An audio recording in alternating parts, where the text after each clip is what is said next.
Baik, selamat pagi, saudara. Hari ini kita akan melanjutkan pembahasan tentang manajemen keamanan sistem informasi dengan topik legal, etik, dan profesional isu dalam keamanan informasi. Pada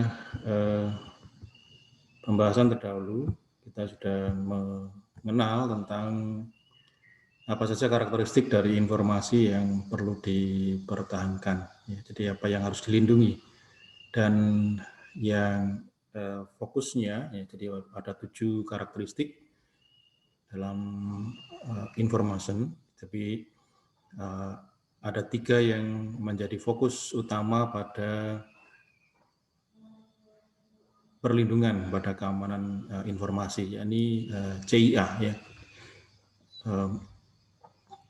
yang dimana C, ya, confidentiality, kemudian integrity, lalu availability itu harus tetap terjaga di seluruh lifetime dari informasi, baik pada saat dia disimpan, storage, kemudian pada saat dia diproses, kemudian dia ditransmisikan, gitu. Semua harus tetap terjaga sehingga informasi tadi hanya bisa diakses oleh mereka yang terotorisasi, kemudian dapat diakses dalam kondisi utuh, kemudian available, jadi selalu tersedia setiap saat, dimanapun, kapanpun, ya, dapat diakses oleh mereka yang punya otorisasi.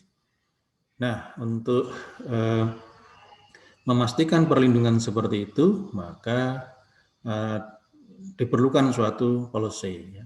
Diperlukan suatu policy di mana harus ada tata aturan atau regulasi yang mengatur siapa dan apa kewenangannya itu dalam sebuah sistem informasi. Nah, untuk itu maka diperlukan adanya edukasi, ya. Jadi setiap ada perubahan regulasi, setiap ada perubahan policy atau SOP, maka harus ada edukasi bagi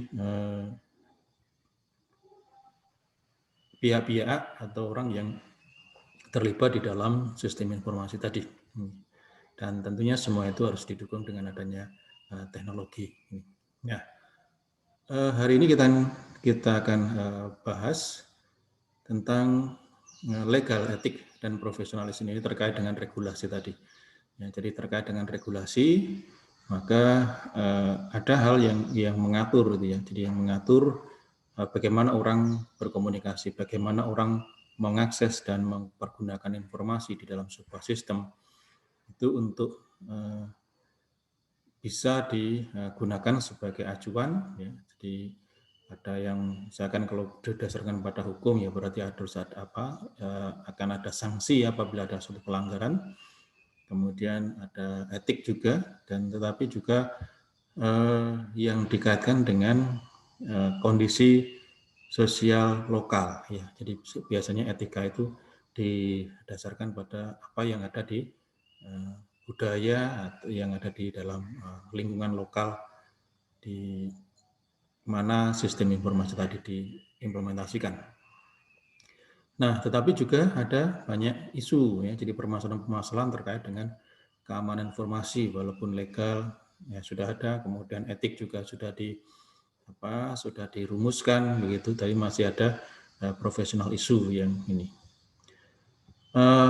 Pada hari ini, ya, pada akhir dari pertemuan kita hari ini, nanti kita akan adakan kuis, ya. Jadi silahkan stay tune sampai akhir. Nah, di soal untuk kuis akan kita rilis pada akhir pertemuan ini, ya. Jadi soalnya akan kita rilis pada akhir pertemuan ini yang harus Anda kerjakan. Jadi hari ini kita akan adakan 1 kali kuis, ya, terkait dengan apa yang sudah kita pelajari sebelumnya. Oke, di sini sebagai seorang profesional bidang keamanan di informasi di masa depan, Anda harus memahami ruang lingkup tanggung jawab tentang legalitas dan etik dari sebuah organisasi, ya. Setiap setiap orang yang bekerja atau beraktivitas dan menggunakan sebuah sistem informasi, ya, jadi tergabung dalam sebuah sistem informasi, itu merupakan punya kewenangan, punya tanggung jawab, punya tugas, ya, punya kewajiban, ya, dalam hal ini ya, terkait dengan ini tadi. Jadi tidak selalu harus profesional secara eksplisit merupakan bidang tugasnya, tetapi setiap kita ketahui bahwa kita end user pun itu juga punya tanggung jawab. Ya. Jadi apa yang boleh, apa yang tidak boleh, ya, dalam bagaimana harus mengakses, bagaimana harus memperlakukan informasi yang ia dapatkan dalam sebuah sistem informasi. Ya, sehingga tetap semua harus semua pengguna di dalam sebuah sistem itu harus mengetahui lingkup tanggung jawab mereka di dalam kaitannya tentang legalitas, tentang hukum, tata aturan, dan etik, ya, yang diberlakukan ini. Misalkan aja Anda sebagai mahasiswa tentunya punya data di situ, kemudian tentunya ada informasi-informasi yang bisa diakses, ya, sebagai Anda sekalian memiliki hak akses, ya.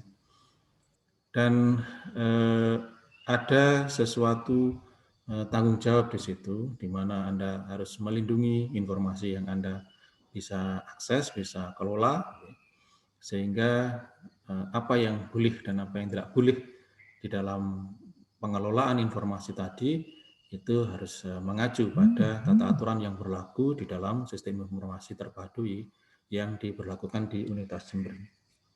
Nah, sehingga itu yang harus dilakukan. Jadi setiap kali, ya, setiap kali. Jadi kapan misalkan nanti Anda sudah lulus, kemudian sudah bekerja di suatu organisasi, ya, tentunya di situ juga ada lingkup komunitas baru yang harus Anda masuki, maka ya Anda pun harus bisa mengetahui, ya, jadi mempelajari kira-kira apa sih tata aturannya, tata tertibnya, pasti itu.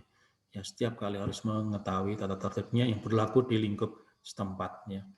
Ini kemudian kalau kemudian Anda mau bekerja, kemudian tergabung dalam sebuah sistem distribusi informasi, maka ya di situ ada sesuatu SOP yang harus dipenuhi di dalam pengelolaan informasi, dan juga ada tugas dan tanggung jawab untuk setiap yang bergabung di dalam sistem itu. Nah, sehingga dengan demikian untuk meminimalkan kewajiban dan mengurangi risiko, meminimalkan kewajiban itu artinya kewajibannya tetap ada sebenarnya itu, tetapi dengan mengetahui, ya, jadi legal formal yang berlaku di dalam sebuah organisasi, ya, di dalam sebuah yang diberlakukan dalam sebuah sistem, maka ini akan mengurangi tadi, ya, jadi keterkaitannya dengan mengurangi risiko, ya, dari tugas dan kewajiban yang harus kita jalankan itu. Sehingga dengan demikian seorang praktisi pada keamanan informasi khususnya, dan secara umum juga semua pengguna atau user di dalam sebuah sistem distribusi informasi atau sistem jaringan informasi itu harus memahami lingkungan legalitas yang terkini. Jadi artinya apa yang sudah artinya kan untuk ini, ya, jadi regulasi terkait dengan keamanan informasi kan terus berkembang, jadi terus berkembang. Jadi juga terkait dengan teknologinya apa, ya, kemudian bagaimana pengelolaannya, ya. Jadi setiap kali ada perubahan seperti itu, ya, sehingga itu harus tetap dilakukan juga terkait juga perubahan-perubahan itu tadi, terkait dengan SOP yang baru, ya, standar operasional prosedur yang baru, lalu mungkin ada perkembangan pada mekanisme, ya, yang ada di dalam lingkup organisasi itu yang tetap harus diperhatikan. Contohnya misalkan dalam hal misalkan approval, ya, jadi approval misalkan di dalam contohnya yang baru ini yang ini proses untuk mahasiswa pendaftaran KKN misalkan di dalam Sister. Nah, sebelumnya ini ada banyak tahapan, ya, jadi mulai harus di approve oleh dosen wali, kemudian oleh wakil dekan 1, ya, kemudian operator sebelumnya juga harus juga menyeleksi ini layak atau tidak, begitu ya ini. Nah, dari prosedur tadi kemudian dievaluasi, jadi apakah setiap tahapan itu punya makna dan berfungsi untuk legalitas dari pelaksanaan suatu kegiatan. Ya. Jadi kemudian setelah dievaluasi, misalkan approval dari wakil dekan 1 misalkan. Wakil dekan 1 tidak punya akses pada misalkan mahasiswa harus punya mengumpulkan 120 SKS ya gitu ya. Ongoing ya, jadi termasuk yang sedang ditempuh nih. Nah, itu yang punya akses, punya tahu ya latar belakangnya ya dosen wali gitu ya, masing-masing dosen wali gitu pasti punya, jadi tahu rekodnya dari masing-masing mahasiswanya. Nah itu, sementara kalau wakil dekan 1 itu yang penting dosen walinya itu sudah setuju ya sudah ya, dia akan selalu menyetujui semua gitu. Nah, dan lagi pada kenyataannya itu ya, jadi wakil dekan 1 kan juga tidak selalu update atau mengakses sister setiap saat gitu ya, sehingga baru akan melihat kemudian mengapprove pendaftaran suatu KKN kalau ada WA ya, konfirmasi dari mahasiswa, permintaan dari mahasiswa. Nah seperti itu. Nah ini akan menjadi kendala ini. Jadi artinya akan terhambat kalau misalkan lama nggak di approve oleh Wadek satunya, kan akhirnya pendaftaran KKN mahasiswa itu juga akan terhambat. Padahal kalau wakil dekan 1 statusnya hanya pokoknya sudah lolos dari dosen wali, maka sudah di-approve boleh, tinggal nge-approve saja. Jadi nggak ada konsekuensi apapun ini. Jadi nggak ada pengaruhnya. Sehingga akhirnya sekarang ini approval dari dosen wali sudah dihapuskan. Jadi jadi langkah itu sudah dihapuskan. Jadi begitu sudah yang terakhir di-approve oleh dosen wali ya sudah masuk pendaftaran gitu. Nah, kemudian di hal yang di pedoman yang baru pun juga operator juga tidak punya kewenangan tidak perlu juga untuk menyeleksi begitu.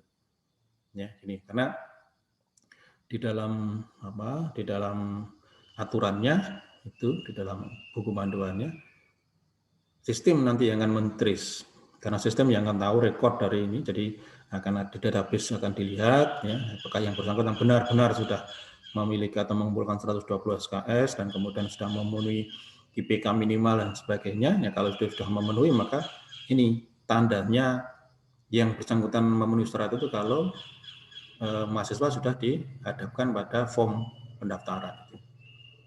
Jadi artinya kalau mahasiswa itu belum memenuhi syarat, maka dia tidak akan dibawa oleh sistem kepada form pendaftaran. Tapi kalau sistem sudah menilai, oh ya, yang bersangkutan ini sudah memenuhi syarat, maka dia dihadapkan pada form pendaftaran. Sehingga dengan demikian, kalau seorang mahasiswa itu sudah bisa mengisi form pendaftaran, maka yang bersangkutan sebenarnya sudah memenuhi syarat begitu. Nah ini kejadian di beberapa waktu yang lalu oleh operator itu dilihat ya, jadi dia lihat kemudian oh ini kok masih banyak nilai D-nya, kemudian lalu dihitung-hitung kok masih kurang dari 120, lalu oleh operator ditolak gitu ya. Jadi prosesnya ditolak oleh operator gitu. Nah, ini kemudian ada protes ya, ada komplain dari mahasiswa yang bersangkutan ini. Dan kemudian setelah ini tadi ya, karena masalah ini memahami legalitas yang baru ini yang masih belum, jadi karena belum ada belum mendapatkan sosialisasi mengenai regulasi yang baru. Jadi kalau misalkan di dalam panduan yang baru, kalau misalkan mahasiswa tadi sudah memenuhi syarat, maka akan dihadapkan pada DD antar pada form pendaftaran. Begitu dia masuk pada form pendaftaran, berarti dia sudah lolos sebenarnya ini. Sehingga dengan demikian operator tidak perlu lagi untuk melihat gitu ya, karena 120 SKS itu kan sebenarnya adalah apa yang sudah dicapai mahasiswa, termasuk juga apa yang sedang ditempuh di ongoing gitu ya, sehingga nah kemungkinan sehingga akhirnya diberikan kepada sistem ya, jadi kalau misalkan diserahkan kepada personil ya, itu nanti karena akhirnya ada subjektivitas ya. Jadi ada subjektivitas yang artinya mungkin orang satu menganggap ini sudah lolos, satunya lagi mungkin menurut pandangannya tidak lolos. Nah, akhirnya untuk menghindari itu maka karena ini tinggal melihat berapa SKS, berapa IPK, maka sistem sudah bisa mampu mengatasi itu sehingga sistem sudah cukup. Ini jadi mahasiswa sudah bisa mendaftar mengisi form berarti dia sudah lolos. Begitu. Sehingga akhirnya setelah dipertimbangkan lalu kemudian kita hadapkan pada tunjukkan regulasi yang baru ya, panduan yang baru yang kemudian dengan mengacu pada panduan yang sama maka ya sudah ya. Jadi pokoknya oleh sister yang bersangkutan sudah diantarkan kepada form pendaftaran berarti dia sudah memenuhi syarat begitu, sehingga tidak perlu lagi ada campur tangan orang lain. Sementara untuk dosen wali ya perlu nge-proof karena ya itu tadi, jadi dosen wali juga tahu kondisinya, artinya bahwa yang bersangkutan mampu, yang bersangkutan sudah memenuhi syarat, secara administrasi sudah memenuhi syarat, tetapi kemudian dosen wali juga tahu bagaimana latar belakang kemampuan dari mahasiswa yang bersangkutan. Ini yang diperlukan dari seorang dosen wali. Begitu dosen wali sudah nge-proof, maka dia sudah lolos. Jadi itu artinya dan banyak sekali hal kalau misalkan ada perubahan ya, aturan baru di dalam sebuah implementasi keamanan informasi dalam sebuah sistem, maka harus mengada edukasi ya. Jadi harus ada edukasi ya, ada sosialisasi ya tentang aturan-aturan baru, sehingga dengan demikian ini seorang praktisi atau seorang pengguna sistem informasi tadi ini harus selain memahami lingkungan, legalitas yang terkini, juga harus selalu up to date terhadap hukum dan peraturan. Kemudian mengamati permasalahan baru yang muncul. Ini terkait satu bentuk form implementasi keamanan informasi kan selain top down itu juga bottom up. Nah ini yang bottom up nantinya akan bisa digunakan. Ini mengamati permasalahan baru yang muncul dari kita, misalkan pengguna yang di lapang itu kan bisa mengamati gitu. Misalkan ini ada aturan baru, ya, coba kemudian di lapang bagaimana implementasinya ya, dengan aturan yang baru, dengan regulasi, dengan SOP yang baru itu bagaimana di lapang. Adakah pelanggaran, adakah kemungkinan untuk kemudian adakah kendala-kendalanya gitu ya. Sehingga kalau di lapang ternyata ada kendala dengan implementasi aturan yang baru ya, ini kemudian menjadi masukan bagi pengambil kebijakan di atas untuk bisa memperbaiki atau mengupdate regulasinya yang telah disahkan. Ya, nih, jadi mengamati permasalahan baru tadi menjadi sebagai implementasi keamanan sistem informasi dalam rangka ini tadi dari bottom up ya, dari kasus-kasus di lapangan, kemudian dilaporkan ke atasan, ke pihak pembuat kebijakan, pembuat aturan untuk bisa mengevaluasi aturannya, gitu. Ya, jadi ini yang perlu diperhatikan ya, diperhatikan. Jadi kita semua ya yang berada dalam, jadi kalau di sini memang ya dikhususkan untuk seorang profesional bidang keamanan informasi ya. Tapi sebenarnya semua pengguna sebuah sistem distribusi atau sistem jaringan informasi itu ya semua menjadi profesional keamanan informasi sebenarnya harus di situ, karena ya setiap pihak itu punya peran, punya kewenangan, punya kewajiban. Ini yang harus dilakukan terkait dengan informasi yang dia akses, informasi yang dia kelola. Itu ini sehingga tata aturan tadi harus tetap semua ini. Jadi tidak hanya yang secara khusus menangani praktisi keamanan, tapi juga semua pengguna di situ mesti menyadari ini tentang apa aturan yang berlaku, regulasi yang berlaku di dalam sebuah sistem, dan bagaimana langkah prosedur-prosedur untuk menindaki sebuah kegiatan, sebuah aktivitas. Oke, nah terkait dengan tata aturan yang berlaku di dalam sebuah sistem, yaitu maka ada pemberlakuan di sini ada hukum dan etik, ya. Ini ada hukum dan etik dalam keamanan informasi. Jadi di sini didefinisikan hukum adalah peraturan yang memerintah, ya, atau melarang perilaku sosial tertentu. Ya, di sini untuk hukum memang kemudian ada sanksi, ya. Jadi di situ ada perintah, ada larangan, gitu ya. Apa yang harus dilakukan dan apa yang tidak boleh dilakukan oleh pengguna, oleh semua yang terlibat di dalam sebuah sistem. Ya, ini.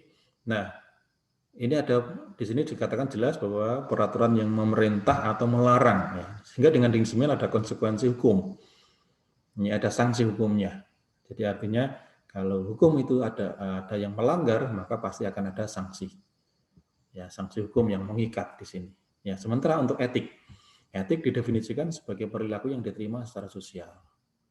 Ya, jadi etik didefinisikan sebagai perilaku yang diterima secara sosial, dan ini yang mendasari melatar belakangi munculnya etik ini biasanya adalah moral budaya setempat, itu apa yang boleh, apa yang tidak boleh, itu seperti itu. Ya, jadi banyak sekali. Jadi misalkan kalau misalkan komunikasi, misalkan dalam hal komunikasi, apa yang harus dilakukan? Ya, jadi artinya apa yang berlaku, yang dapat diterima di lingkungan itu. Ya, tetapi di sini pelanggaran terhadap etik itu tidak mengandung konsekuensi sanksi hukum, gitu ya. Jadi ya mungkin misalkan melanggar etik, mungkin ya Anda hanya ditegur atau kemudian diingatkan, kemudian atau kalau misalkan masih tetap membandel juga melanggar etika, ya tidak etis, misalnya tidak selalu melanggar etika yang berlaku di situ, ya paling Anda dijauhi aja, ini disingkirkan di situ secara sosial, gitu ya. Ini. Oke, jadi sehingga di sini hukum membawa sanksi dari otoritas, sementara etik tidak. Ya, jadi ada hukum, ya misalkan hukumannya apa? Hukumannya denda, itu sudah pasti sudah kalau hukum, ya. Jadi denda atau mungkin sampai nanti ya bisa jadi kurungan penjara atau apa, gitu ya. Apa kemudian mungkin juga ini apa itu yang hak-haknya dicabut. Nah, ini, seperti itu. Nah, ini hukum. Sementara kalau etik itu tidak ada konsekuensi tadi, ya paling sanksinya adalah sanksi sosial, tapi tetap penting, ini tetap penting karena nanti akan terkait juga, ya. Jadi walaupun saya nggak ada pasal-pasal undang-undang yang saya langgar, enggak, tetapi bagaimana tata aturan berkomunikasi misalkan di dalam lingkungan setempat itu yang harus diberlakukan, ya. Jadi yang akan berlaku mungkin bisa jadi Anda tidak akan mendapatkan layanan yang semestinya di dalam sistem kalau misalkan Anda melanggar etik, gitu. Jadi misalkan sudah ini kok nggak sopan, ini nggak dan sebagainya. Jadi masalah sopan, masalah ini kan sudah menjadi kebiasaan, menjadi budaya di lingkungan setempat. Sehingga satu tempat dan tempat lain etik itu mungkin berbeda. Hukum mungkin jangkauannya lebih luas, ya. Misalkan hukum itu misalkan peraturan daerah Jawa Timur, ya, maka akan diberlakukan sama seluruh Jawa Timur, itu, ya, sesuai dengan aturan sanksi yang berlaku. Tetapi mengenai etik itu mungkin setiap daerah, setiap kabupaten itu punya kebiasaan yang berbeda-beda, ya. Kemudian jangankan setiap kabupaten, dalam satu kabupaten mungkin satu instansi dengan instansi lain juga berbeda, ini, ya. Jadi hubungan kinerja, ya, dalam perbankan berbeda dengan universitas, berbeda dengan perusahaan-perusahaan lain, begitu. Sehingga etik yang muncul di situ yang merupakan dikembangkan di lokal setempat.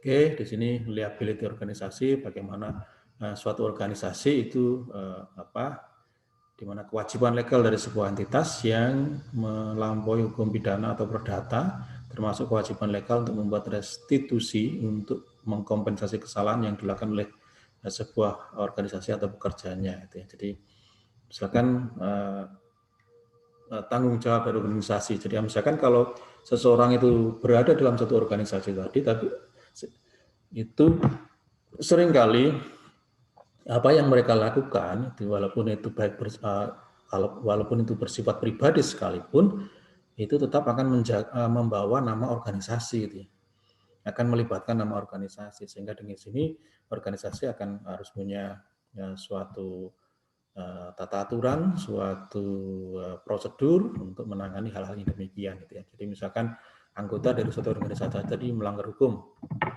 ya secara hukum dia kena ya, secara hukum dia kena sanksi ya, sesuai dengan aturan hukum yang berlaku. Tetapi di pihak lain, apa konsekuensinya dari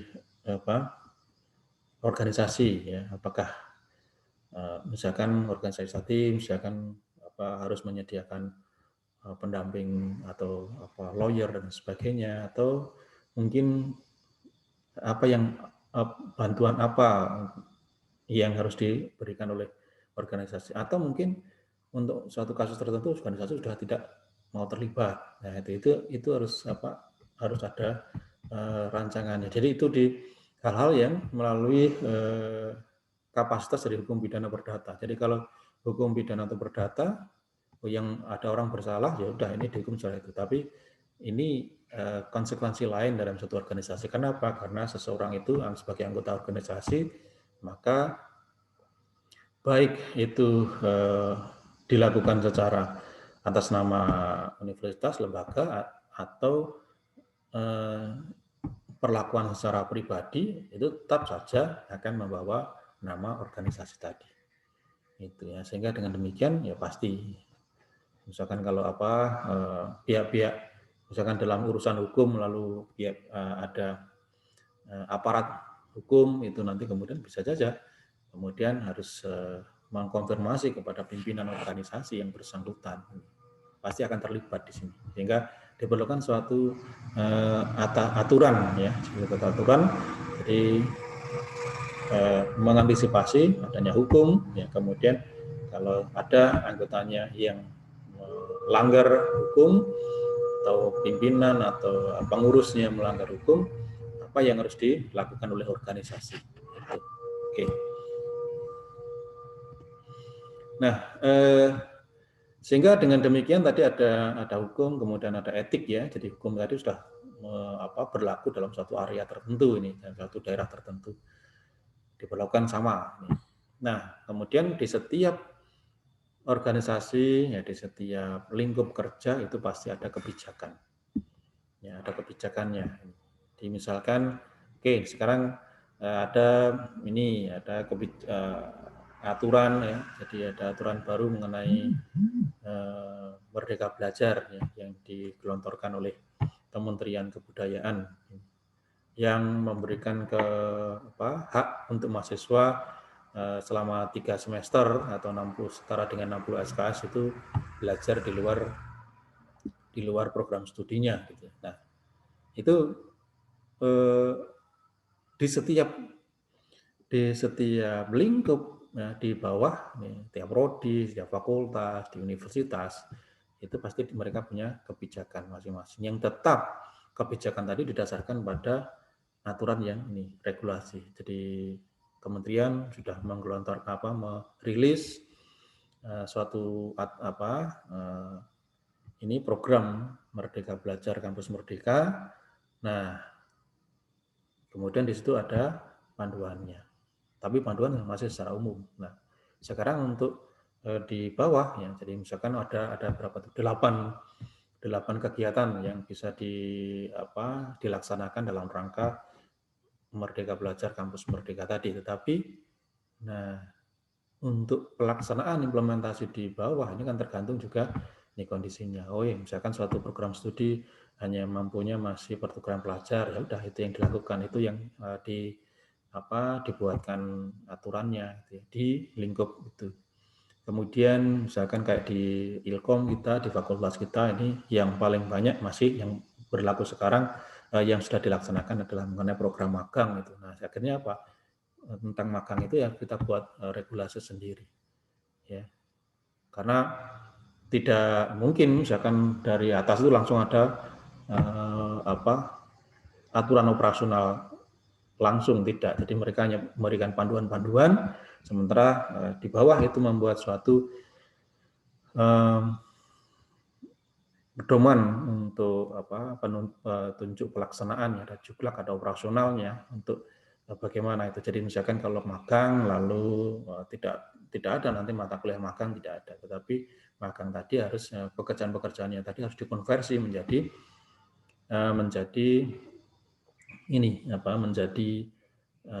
mata kuliah ya, jadi konversinya. Nah, itu tentunya kewenangan dari prodi, ya, program studi. Ya. Mereka yang tahu pekerjaan ini sesuai enggak dengan isi dari mata kuliah ini, ya, sehingga nanti akan dijadikan suatu konversi di situ. Ya, ini. Nah, sehingga kebijakan. Lalu juga terkait juga dengan kebijakan, misalkan, seperti mata kuliah, misalkan mata kuliah yang kalau misalkan sudah diberikan label MBKM, maka mata kuliah itu idealnya itu bisa diambil oleh semua yang ada di luar prodi, ya, mulai dari luar prodi dalam fakultas, ya, atau lain fakultas satu universitas, atau sampai di luar universitas gitu. Jadi artinya kalau satu mata kuliah itu jadi label MBKM, maka idealnya sudah bisa diakses oleh semua yang walaupun itu di luar Universitas Jember, sehingga mereka bisa mengambil mata kuliah, memprogram mata kuliah itu, kemudian mengikuti perkuliahan yang ada di sini.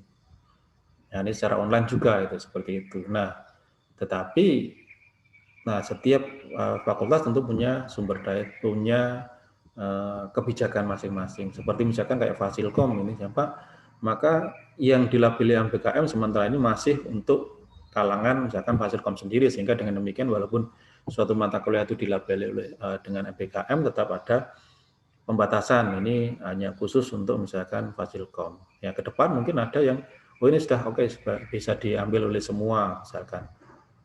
Ya, kenapa? Karena karakteristik mata kuliah yang ada di kita itu mungkin berbeda dengan yang lainnya, sehingga kalau misalkan ada mahasiswa yang belum punya pengetahuan prasyarat kemudian mengambil mata kuliah tertentu yang sudah di MBKM, kan ya juga akan mengalami kesulitan begitu. Sehingga ini jadi kebijakan, ya, kebijakan. Ya, jadi artinya secara ideal, ya, suatu mata kuliah yang sudah di MBKM itu bisa diambil diakses oleh semua, tetapi kebijakan ini jangan, ya, karena nanti juga terkait juga kemampuan atau load dari masing-masing dosen pengampu juga, mungkin kalau misalkan banyak yang ambil dari luar akan kewalahan, maka ya sudah di stop.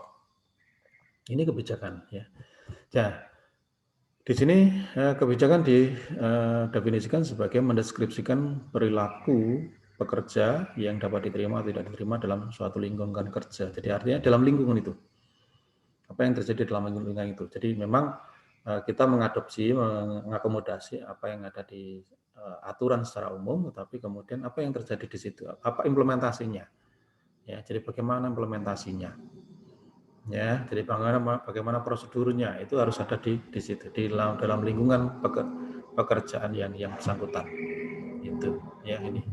Jadi kebijakan yang difungsikan sebagai hukum organisasi harus dibuat secara hati-hati untuk memastikan kebijakan tersebut lengkap, ya, sesuai dan diterapkan secara adil kepada semua orang yang di lingkungan kerja itu. Ya, sehingga di sini sebenarnya untuk perbedaan antara hukum dan kebijakan bahwa ketidaktahuan terhadap suatu kebijakan merupakan alasan yang bisa diterima. Apa artinya ini? Begini, kalau misalkan kalau hukum itu ada suatu sanksi yang mengikat begitu, ya. Jadi misalkan ini contohnya yang paling mudah itu, misalkan hukum ini Anda berlalu lintas, misalkan Anda datang misalkan dari luar kota, ya, lalu masuk ke suatu kota, kemudian di situ ada jalur yang one way pada jam-jam tertentu, misalkan satu arah. Anda nggak tahu, Anda masuk di situ. Oh, kok ini Anda melaju dengan arah berlawanan dari yang lainnya begitu. maka Anda akan dihentikan oleh Polantas, selalu akan mendapatkan tilang di situ. Tidak peduli apakah kemudian Anda saya dari luar kota, saya tidak tahu kalau jam segini ini jalur ini jadi satu arah, ini saya melaju berlawanan arah, saya nggak tahu. Nah, tahu atau tidak tahu itu adalah hukum dan Anda harus ditilang, ya, mendapatkan tilang. Anda harus mendapatkan sanksi.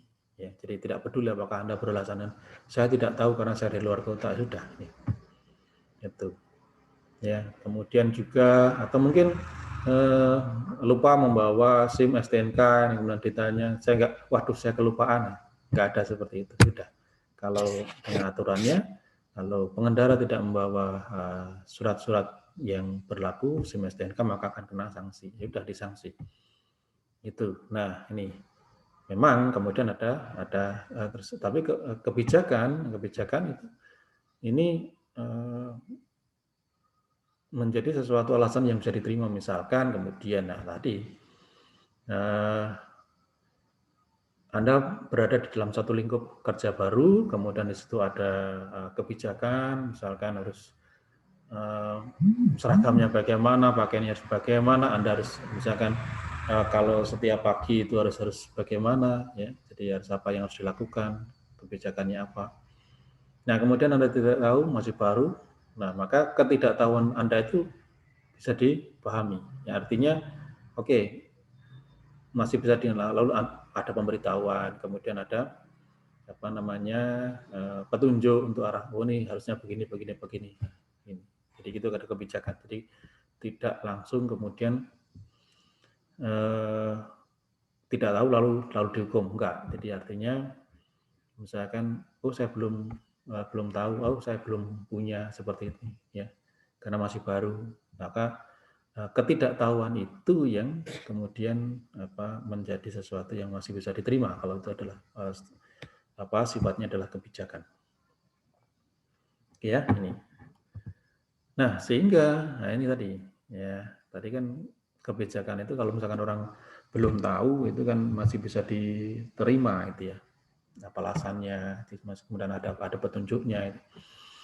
Nah, maka agar kebijakan yang berlaku ya dalam skup tadi ya, dalam skup nanti kita sempitkan lagi dalam skup lingkungan sistem keamanan informasi di dalam lingkup tata kerja di suatu lingkungan pekerjaan tertentu, maka agar kebijakan itu dapat ditegakkan itu harus memenuhi kriteria, harus didiseminasi, harus disebarkan.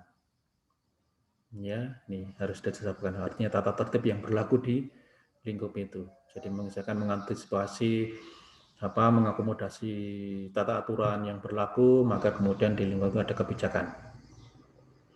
Nih, ya ada kebijakannya, gitu ya, seperti itu. Nah, diseminasi harus disebarkan.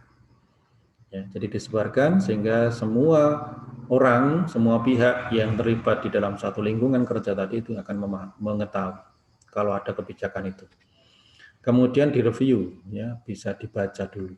Ya, kemudian artinya comprehension, bisa dipahami, jadi harus bisa dipahami kebijakan tadi oleh semua. Ya. Kemudian compliance, semua harus sepakat dengan kebijakan itu. Ya, jadi sehingga nanti kalau misalkan ada yang tidak sepakat, ya bisa dibicarakan lagi. Ya ini, apakah kebijakan itu bisa diimplementasikan atau tidak. Ya, kemudian uniform enforcement, jadi artinya diterapkan secara sama, kepada semua pihak. Itu harus dipahami. Jadi arti tadi yang kita lihat juga, jadi bahwa di dalam penerapan sistem informasi terpadu di lingkungan Universitas kita, di Universitas Jember, dari waktu ke waktu tentu ada evaluasi. Ya, jadi apakah suatu standar operasional tadi sudah efisien atau efektif enggak untuk melakukan untuk dapat terselenggaranya sebuah kegiatan. Gitu ya. Nah, kalau misalkan ada yang kemudian tidak memahami atau mungkin juga kurang sosialisasinya tadi, akhirnya terjadi ada tata aturan yang baru sementara operator atau pihak yang ditugasi tidak mengerti, ya, belum mengerti, sehingga dia tetap menggunakan apa yang menjadi kebiasaannya semula. Ya, jadi mana operator tetap melihat, ya, tetap melihat walaupun ya sebenarnya ya sistem itu sebenarnya sudah menyeleksi begitu, ya. Jadi harus dipahami oleh semua, ya. Jadi harus disepakati kemudian diterapkan secara sama. Jangan kemudian suatu kebijakan lalu berlaku tidak sama, misalkan kalau pimpinan harus bisa seperti ini, boleh seperti ini, kalau bawahan tidak boleh.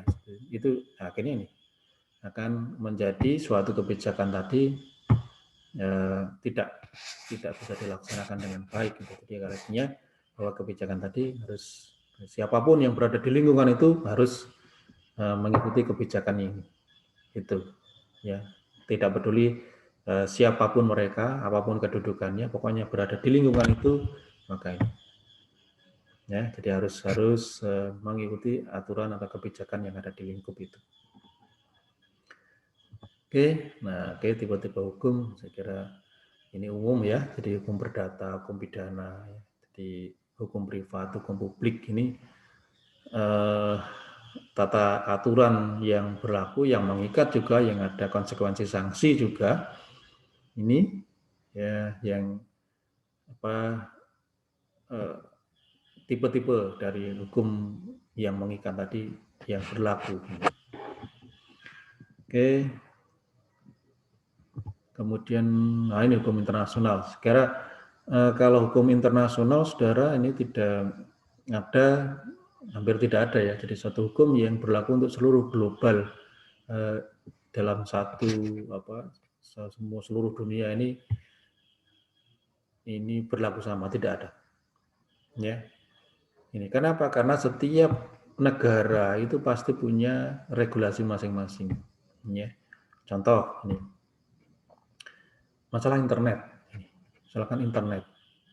Internet itu ada suatu negara tertentu, ya, negara tertentu yang membatasi warganya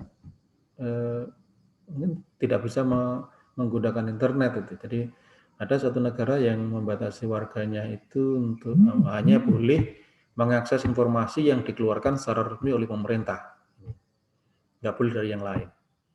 Nah, sehingga kalau ketahuan maka akan kena hukuman. Nah itu, sehingga itu aturan yang berlaku di lingkup negara itu. Sehingga semua saja, baik itu warga negara maupun warga asing yang masuk ke negara itu, maka juga akan harus mengikuti tata aturan yang ada di situ. Ya, ini. Oke, misalkan ada warga misalkan di mana di negaranya dia bebas mengakses internet, gitu. Tapi begitu sudah masuk ke negara itu yang ada batasan seperti itu, ya dia harus mengikuti. Nggak bisa sebebasnya di negara asal. Jadi akhirnya apa? Akhirnya hukum itu diterapkan di lokal itu secara sama. Nah, akhirnya apa? Akhirnya kan ada perbedaan karakteristik semacam itu, maka hukum internasional yang berlaku untuk semua negara dalam bidang ini, ya, dalam bidang teknologi informasi, dalam bidang keamanan informasi ini tidak ada. Ini. Nah, cuma kemudian hukum internasional tadi akan digunakan sebagai acuan, patokan kalau misalkan ada suatu kegiatan yang melibatkan misalkan dua negara yang berbeda, ya. Jadi misalkan ada organisasi melakukan bisnis di internet, mereka melakukan bisnis secara global, misalkan apa yang harus mereka lakukan. Jadi misalkan ada providernya dari dari Amerika misalkan, ya, kemudian organisasinya itu di Indonesia, ya, apa yang harus mereka lakukan, ya, sesuai dengan ketentuan yang berlaku. Jadi itu. Nah, hukum internasional juga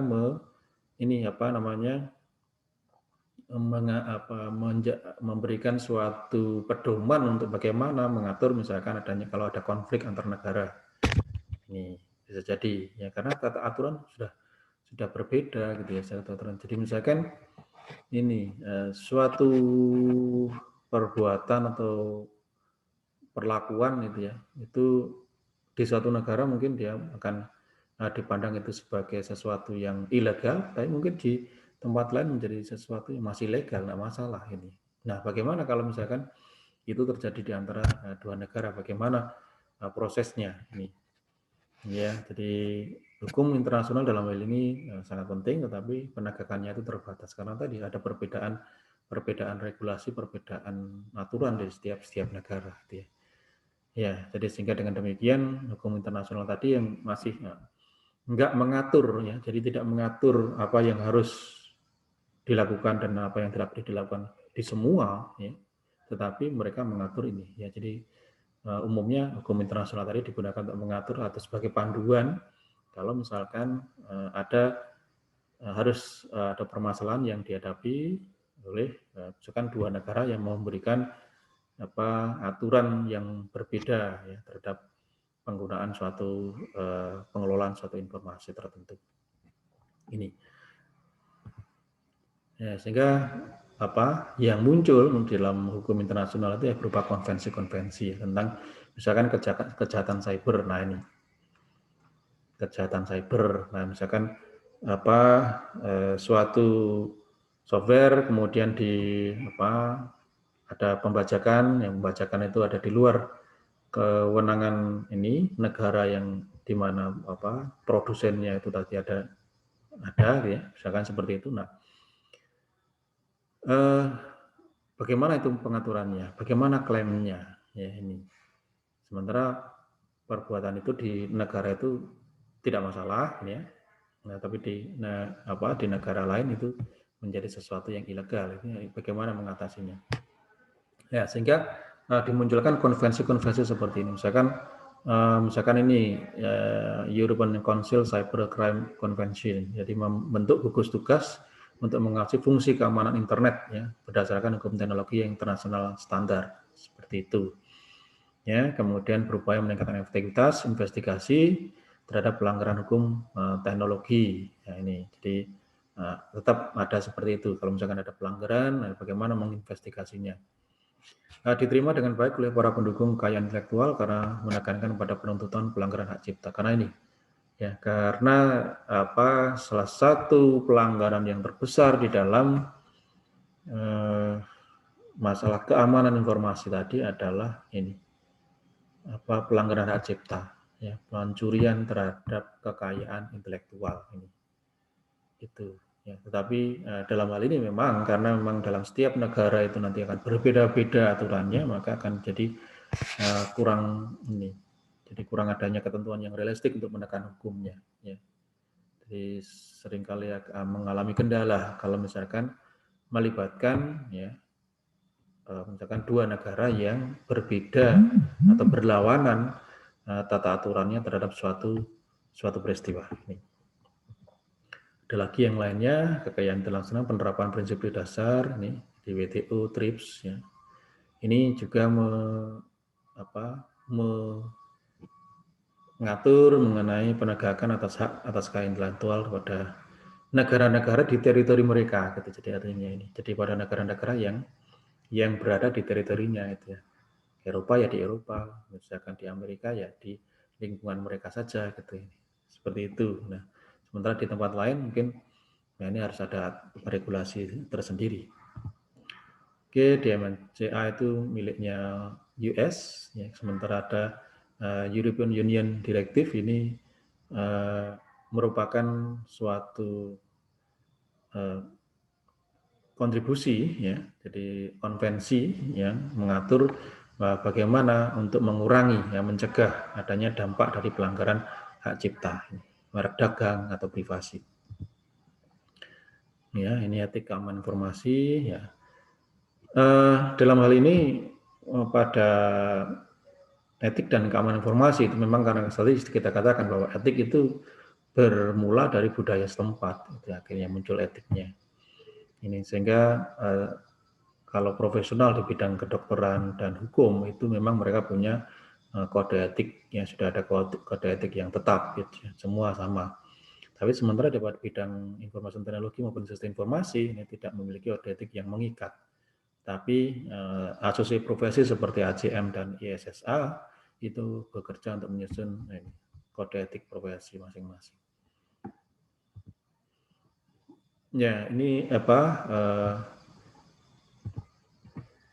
Ten Commandment ya. Jadi apa? Etik ya, 10 perintah pada komputer yang apa untuk menangani etik. Artinya misalkan pertama tidak menggunakan komputer untuk mengganggu orang lain. Nah, itu etik gitu ya ini. Tidak menginterferensi pekerjaan komputer orang lain, ya, tidak mengintip file komputer orang lain, ya. Kemudian tidak menggunakan komputer untuk mencuri, tidak menggunakan komputer untuk memberikan kesaksian palsu, tidak mengcopy atau menggunakan proprietary software yang belum dibeli. Nah ini nanti tapi tetap ini ya, nanti akan ada apa bagaimana kondisinya nih. Tidak menggunakan sumber daya komputer orang lain tanpa izin ya, atau konvensi yang layak. Ya, tidak menjiplak hasil intelektual orang lain ya.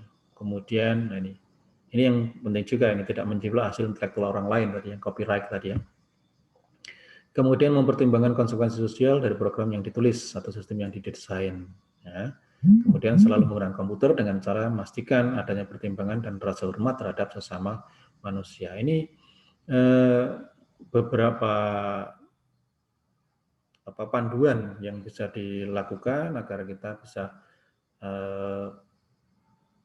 beretika ya di dalam penggunaan komputer, di dalam penggunaan informasi dalam sebuah jaringan distribusi sistem informasi tadi. Nah, ini perbedaan etik antar budaya. Ini perbedaan budaya menyebabkan kesulitan untuk menentukan apa yang etis dan yang tidak. Nah, ini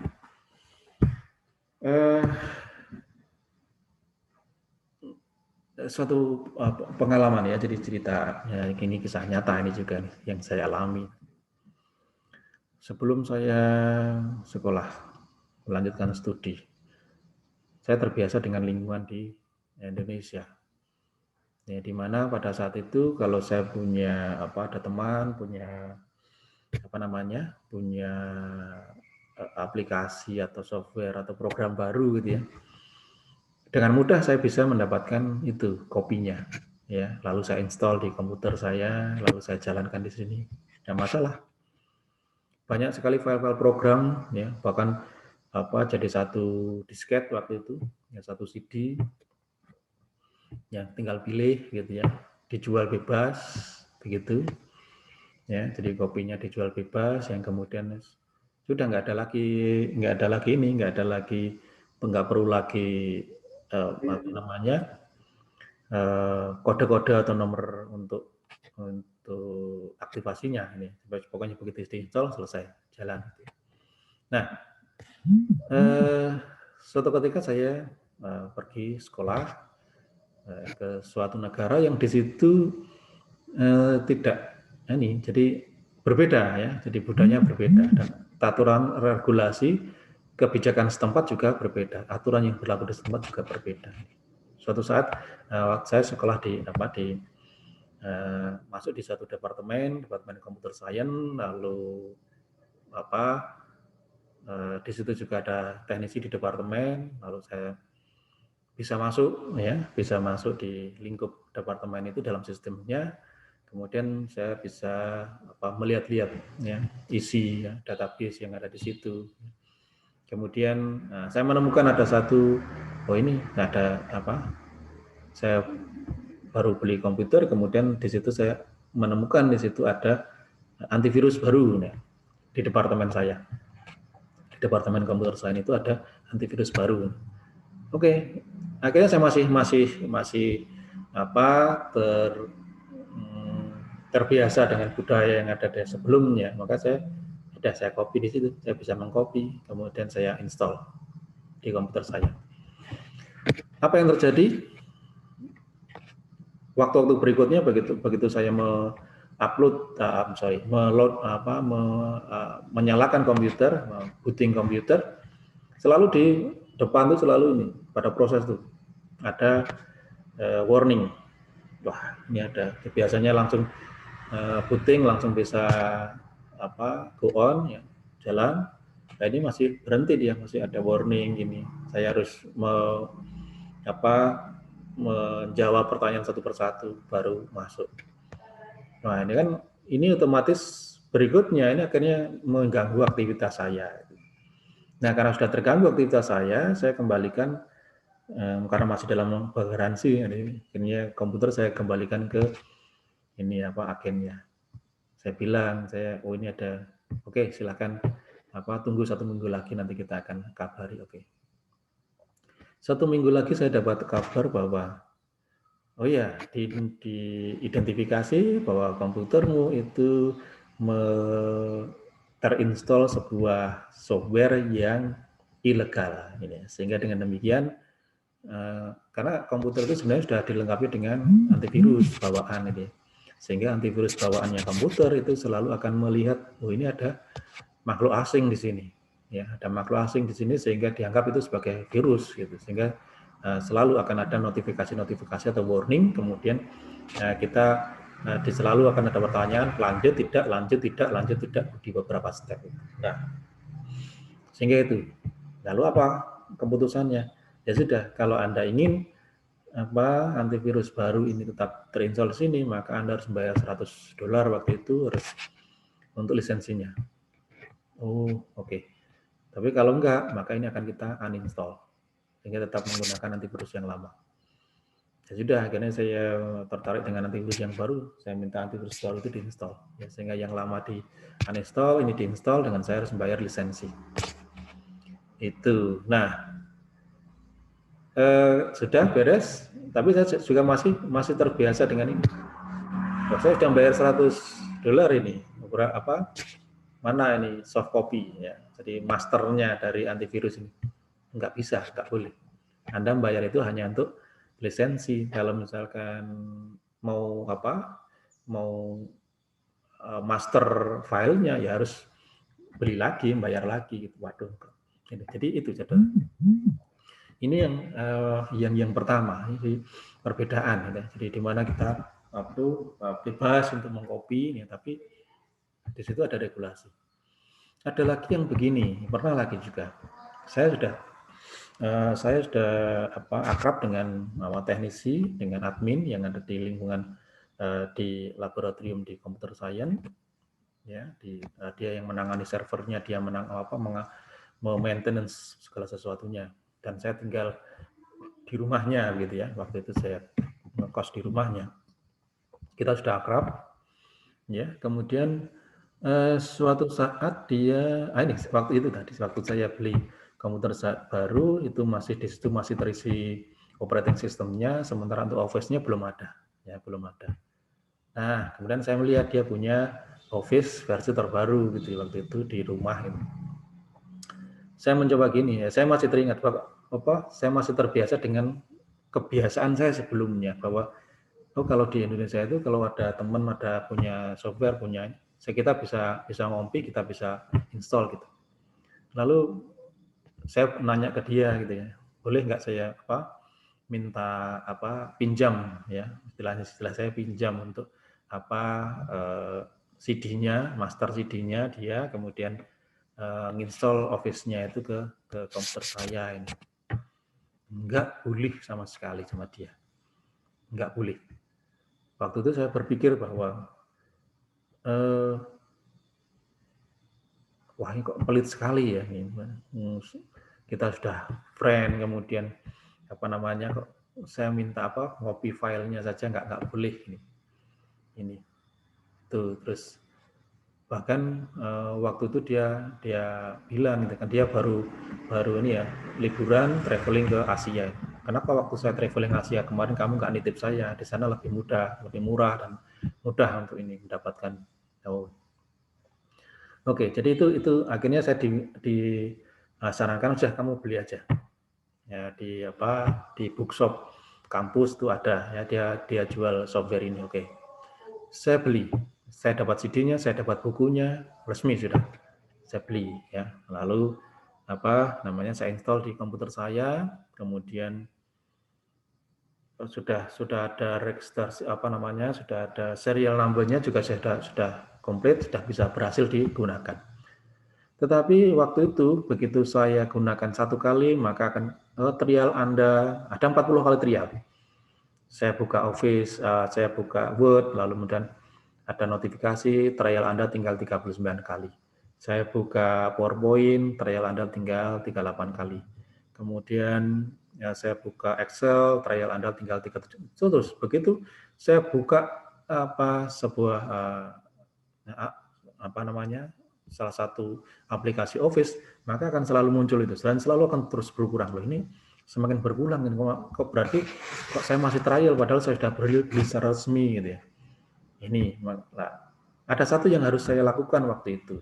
Saya belum tahu, saya harus tahu. Saya harus lakukan, ya ini register software itu ke perwakilan Microsoft yang ada di negara itu. Nah, itu baru begitu saya lewat telepon, ya saya register, ya saya menunjukkan serial number-nya, lalu kemudian, baru saya dikasih kode aktivasi registrasi, yaitu tadi. Jadi kode aktivasinya, sehingga begitu kode itu saya masukkan sudah begitu kode itu saya masukkan sudah nggak ada lagi yang namanya trial tadi. Kemudian beberapa hari berikutnya saya menerima sertifikat kepemilikan dan lisensi atas nama software itu dengan serial number sekian. Nah, itu yang baru kemudian menjadikan saya menyadari mengapa teman saya tadi yang warga setempat itu tidak mau meminjamkan atau mengkopikan softwarenya ke saya. Betul, saya baru menyadari itu. Karena memang itu yang terjadi, itu yang regulasi yang ada di negara itu. Jadi artinya kalau seandainya pada saat itu dia meminjamkan punya saya, meminjamkan softwarenya ke saya copy, saya install di komputer saya, kemudian saya harus register karena masih ada mengenali komputer baru, lalu harus saya register software itu. Nah, akan ketahuan karena serial number-nya sama. Oh, ini serial number ini sudah terdaftar atas nama ini, nah kok diregister atas nama orang lain. Nah, akhirnya orang yang pertama akan kena sanksi hukumnya di situ, sesuai dengan regulasi yang ada di negara itu. Nah, ini itu. Jadi artinya satu software itu hanya diregister oleh satu user dan lisensinya atas nama user yang bersangkutan. Kalaupun misalkan boleh dikopikan ke komputer lain, misalkan ada laptop, ada komputer, mungkin ada komputer yang lain, maksimal hanya sampai 3 kali, 3 komputer. Itu dengan atas nama yang sama begitu. Nah, ini akhirnya sudah suatu pelajaran gitu. Akhirnya ini perbedaan etik antar budaya berbeda. Itu. Nah, sementara tadi yang software yang saya beli secara resmi tadi, begitu saya pulang ke Indonesia lalu 5 tahun setelah itu, CD itu dipinjam teman untuk diinstalkan di komputernya sudah nggak ada masalah sudah. Ya itu karena ya udah 5 tahunan, jadi artinya 5 tahun itu sudah batas waktu, artinya karena nanti akan ada versi-versi baru lagi yang dimana ini sudah kedaluarsa gitu. Nah sekarang betul bahwa software tadi sudah nggak kompatibel lagi untuk versi Office yang sekarang sudah kedaluarsa memang. Jadi artinya sudah dilepaskan lisensinya itu sudah dilepaskan bebas, jadi nggak perlu lagi mendaftar, nggak perlu lagi register. Begitu ya. Jadi ini suatu contoh, suatu pengalaman yang dimana ini tadi perbedaan budaya yang menyebabkan kesulitan untuk menentukan apakah yang etis dan tidak etis. Jadi artinya karena Office ya mungkin di Indonesia Office banyak digunakan sehingga akhirnya orang akan mudah untuk beli yang original itu juga mahal, misalkan akhirnya banyak yang krek-krekan itu ya. Itu yang tersebar itu. Dan memang tidak ada regulasi itu ya, sehingga pihak Microsoft pun mau memberikan sanksi juga terbatas, terkendala dengan memang di Indonesia belum ada regulasi semacam itu yang diimplementasikan secara sistem ya, ya ini. Jadi akhirnya itu tadi kalau misalkan di negara yang saya di mana belajar itu kan juga sudah disistemkan juga, jadi artinya dia harus register, harus didaftarkan sehingga nanti kita punya sertifikat, kita punya lisensi dengan software yang bersangkutan. Itu ya ini. Sehingga dengan demikian kesulitan terjadi saat perilaku etik sebuah bangsa konflik dengan etik dari kelompok ini. Dalam banyak hal, budaya misalkan orang Asia dalam menggunakan teknologi komputer dianggap sebagai membacakan software oleh bangsa lain. Nah ini itu tadi. Jadi akhirnya teman saya tadi yang teknisi di Departemen Computer Science dia bilang, mengapa waktu saya biasa kan ya Pak, 1 tahun sekali dia mendapatkan cuti ya. Nah pada saat cuti dia sudah arrange untuk liburan ke Asia. Ya dia cerita, kenapa kamu nggak nitip dengan saya waktu saya masih di Asia, masih traveling di Asia. Oh iya ya, nih di sana udah mudah sekali, jadi artinya beli sangat murah, kemudian sudah kita nggak repot dengan macam-macam register dan sebagainya, gitu. Aman sudah. Itu ya itu akhirnya ini yang apa menjadi kesadaran bagi saya sendiri bahwa apa ada perbedaan seperti itu, sehingga ada perbedaan juga kebiasaan dan bagaimana menyikapi suatu regulasi tata aturan yang berlaku. Jadi ini sehingga ini menunjukkan juga sudah ini menunjukkan itu dalam hal ini aja sudah ada regulasi yang berbeda antar negara, gitu ya. Sehingga akan menjadi sulit itu. Tadi misalkan kalau misalkan pihak Microsoft akan membuat suatu sanksi untuk seorang pengguna di Indonesia akan kesulitan juga karena memang belum diberlakukan itu.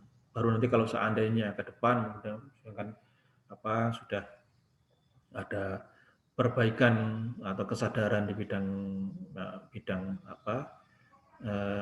kekayaan hak kekayaan intelektual semacam ini, maka mungkin akan berbeda lagi mungkin di dalam pemerintah menyikapi, negara menyikapi untuk ini melindungi hak kekayaan intelektual dengan misalkan software yang harus dilakukan yang digunakan harus software yang orisinil, harus resmi dan sebagainya. Tapi nampaknya untuk yang kondisi-kondisi yang sekarang ya masih belum bisa diimplementasikan secara penuh. Ya mungkin hanya terbatas di software-software tertentu ya. Jadi yang misalkan yang digunakan oleh perusahaan ya digunakan, sehingga misalkan kalau di sini ya misalkan universitas itu melanggan ya akhirnya resmi memang, jadi perusahaan, jadi lembaga-lembaga resmi itu yang kemudian melanggan software yang resmi, yaitu seperti itu. Sementara untuk penggunaan individu ya user, nah itu masih belum ada regulasi yang software juga yang sudah dilanggan oleh universitas juga lembaga mungkin terbatas juga. Misalkan waktu saya studi juga demikian. Saya harus datang pagi-pagi untuk bisa menggunakan software waktu itu MATLAB, ya ini pemrograman MATLAB. Jadi karena karena nggak banyak yang pakai di universitas itu program itu, lalu mereka hanya melanggan untuk lisensi untuk kalau nggak salah sampai 5 user saja per hari gitu ya. Sehingga ini atau 5 user, kalau misalkan saya datang agak siang sudah kehabisan ini, karena sudah diambil oleh user yang lain, jadi hanya terbatas hanya 5 orang begitu, sehingga harus pagi-pagi harus membuka, kemudian ya lalu begitu. Nah kemudian akhirnya karena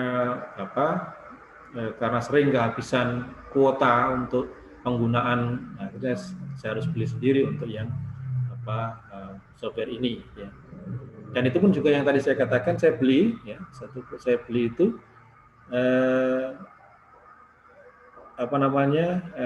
soft copy-nya itu ya lewat secara online ya, jadi secara online, kemudian saya dapat download ya, akses download, kemudian bisa saya harus diregister juga. Nah kemudian harus dilihat juga ini IP dari komputernya, sehingga kalau maksimal hanya tiga komputer, kalau misalkan lebih dari komputer itu sudah nggak bisa lagi. Ya ini, sehingga kalau misalkan pernah itu saya bawa pulang ke Indonesia, kemudian saya install ke komputer lain, maka otomatis lisensi untuk komputer yang terdahulu ini harus dihapuskan dulu. Ya, jadi harus mana sudah terregister untuk tiga komputer, maka kalau mau diinstal ke komputer yang keempat, maka yang registrasi di komputer yang terdahulu ini harus dihapuskan dulu. Ya, setelah dihapuskan baru bisa diberikan ke komputer yang berikutnya. Jadi karena maksimal dalam satu kali hanya maksimal 3 komputer. Begitu, saudara. Jadi ini yang mengapa tadi hukum internasional tadi tidak ada satu hukum internasional tentang satu hukum internasional dalam sebuah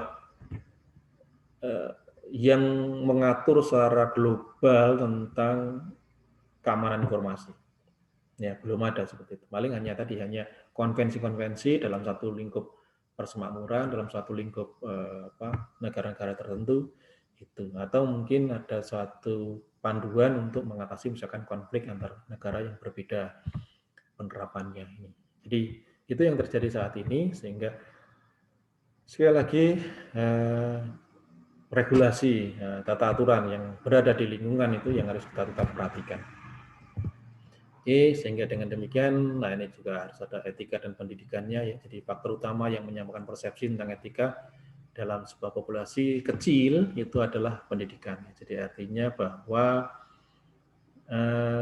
apa yang boleh, apa yang tidak boleh, apa yang etis dan tidak etis ya, itu berada di lingkungan skup kecil ya. Ini misalkan kita di UNED, ya, itu makanya ya skupnya UNED itu ya. Apa yang etis, yang mana yang tidak etis nih. Itu dikembangkan di sini gitu ya, sehingga kita perlu ada suatu pendidikan misalkan, sehingga dengan demikian kalau misalkan ada mahasiswa baru masuk pasti akan ada ini sosialisasi tentang hal-hal seperti ini ya. Jadi pekerja harus dilatih tentang perilaku yang diharapkan kode etik bekerja khususnya dalam ranah keamanan informasi. Jadi dalam hal ini juga harus sosialisasi kepada semua operator, semua pengguna ya, yang mengelola sistem informasi ini harus selalu ada pendidikan, pelatihan etik seperti itu. Oke, kemudian pencegahan perilaku yang tidak etis dan ilegal. Nah, ini 3 penyebab umum perilaku tidak etis dan ilegal itu adalah pengabaian, kecelakaan, kesengajaan bisa jadi. Ya, jadi pengabaian misalkan ada mungkin, nah ini hal-hal kecil misalkan komputer dibiarkan terbuka lalu ditinggal ke tempat lain. Nah itu kan sesuatu yang paling ya nggak ada apa-apa itu. Tapi ya siapa tahu ya dalam suatu kondisi tertentu ada orang lain yang bisa mengaksesnya kemudian menyalahgunakan kewenangannya itu ya, seperti itu. Kecelakaan atau kesengajaan ya, kesengajaan itu mereka berusaha untuk memang berusaha untuk mematahkan atau membreak sebuah aturan gitu. Sehingga pencegahan merupakan metode terbaik untuk menghindari aktivitas ilegal yang tidak etis. Jadi harus ada hukum, ada kebijakan dan pengawasan teknis itu yang diperlukan ini. Jadi hukum itu kebijakan untuk lingkungan setempat, lalu pengawasan teknis ya. Ya, jadi hukum dan kebijakan hanya berbeda dalam 3 kondisi ya tadi, hukum dan kebijakan, ketakutan terhadap hukum, kemungkinan tertangkap, kemungkinan hukum yang diberikan. Jadi artinya itu ada. Jadi kalau misalkan karena kalau hukum dilanggar pasti ada konsekuensi hukumnya, sanksi hukumnya yang mengikat. Kemungkinan tertangkap, kemungkinan hukuman yang diberikan, yang sanksi diberikan, bisa denda, bisa ya sampai kalau misalkan parah ya sampai hukuman penjara seperti itu. Oke, kode etik. Beberapa organisasi profesional telah menyusun kode etik ya ini. Kode etik dapat memberikan pengaruh positif ya, namun banyak pemberi kerja tidak mendorong pekerja untuk bergabung dalam organisasi profesional tertentu ya, sehingga memang perlu ya, karena kalau kita masuk pada suatu organisasi profesi tertentu pasti di situ akan ada kode etik yang diberlakukan yang menjadi pendidikan lah, jadi akhirnya menjadi pengalaman, maka kita pun juga mendapatkan pengetahuan, pendidikan, mana yang bisa, mana yang tidak, mana yang boleh, mana yang tidak. Oke, ini organisasi profesi saya kira ini sudah, kita langsung aja masuk ke kuis ya. Silakan dicatat ini soalnya, kemudian ada 4 soal, silakan nanti dikerjakan. Saya sarankan untuk Anda tulis tangan, jadi saya nggak menyarankan untuk mengetik. Kalau mengetik nanti bisa copy paste yang kalau copy paste itu nggak dibaca itu biasanya. Sering kali nggak dibaca. Tapi kalau menulis tangan ya pasti akan dia dibaca. Jadi huruf per hurufnya itu. Ya. Oke ya, ini. Jadi pertama kuis untuk kelas B ya. Pertama, mengapa keamanan informasi sangat dibutuhkan? Ya, mengapa keamanan informasi sangat dibutuhkan? Itu nomor 1. Kemudian yang nomor 2, jelaskan model keamanan MAC yang bercube. Nah, ini sudah kita bahas pada pekan yang lalu gitu ya. Pada introduction to keamanan informasi. Kemudian nomor 3, dari 7 karakteristik informasi, ya, jadi mengapa hanya 3 karakteristik, yakni CIA saja yang menjadi fokus keamanan informasi? Ya, jadi ada 7 ya yang kita pelajari, ada 7 karakteristik informasi, tetapi yang menjadi fokus untuk keamanan informasi itu hanya 3, yakni CIA, ya, confidentiality, integrity, dan availability. Kemudian yang nomor 4, apa bedanya kebijakan dan hukum? Nah ini. Oke ya, jadi 4 soal ini silakan nanti dikerjakan, lalu Anda silakan Anda potret, Anda scan, ya, lalu dijadikan satu file PDF, oke, satu file PDF, lalu Anda upload di Dropbox yang sebentar lagi akan saya buatkan ya di kelas B. Di topik mengenai ini ya hari ini, yakni legal legal kemudian profesional isu yang ada di dalam keamanan informasi. Ya, jadi ada hukum, ada legal, ya. Ada etik, ya legal, etik, dan isu di keamanan informasi. Ya, ini jadi kita tunggu hari ini untuk Anda upload sampai nanti jam 23. Ya, jadi uploadan Anda akan kita tunggu sampai jam 23. Ini adalah kuis ya. Jadi kuis pertama kita ini nomor 1, mengapa keamanan informasi sangat dibutuhkan. Nomor 2, jelaskan model keamanan MAC yang bergroup. Nomor 3, dari 7 karakteristik informasi, mengapa hanya 3 karakteristik CIA yang menjadi fokus keamanan informasi. Kemudian yang nomor 4, apa bedanya kebijakan dan hukum. Ya, itu aja. Jadi nomor 4 soal itu aja, silakan dikerjakan. Kemudian hasil pekerjaannya dijadikan satu file PDF, lalu diupload di Dropbox yang akan kita sediakan setelah ini. Dan kita tunggu hari ini sampai nanti malam jam 23. Oke, itu kuis. Silakan. Sudah selesai ya, dicatat ya. Oke, saya stop share-nya. Oke, mungkin dari sini ada yang ditanyakan, silakan tentang kuis. Ini sudah ada 37 yang hadir, jadi sudah tahu hari ini ada kuis dan tidak ada kuis susulan. Ya. Oke, kalau tidak ada pertanyaan, maka untuk sesi hari ini saya cukup sekian. Terima kasih atas perhatiannya dan selamat pagi. Selamat pagi, terima kasih Pak. Terima kasih Pak. Ya, sama-sama. Terima kasih.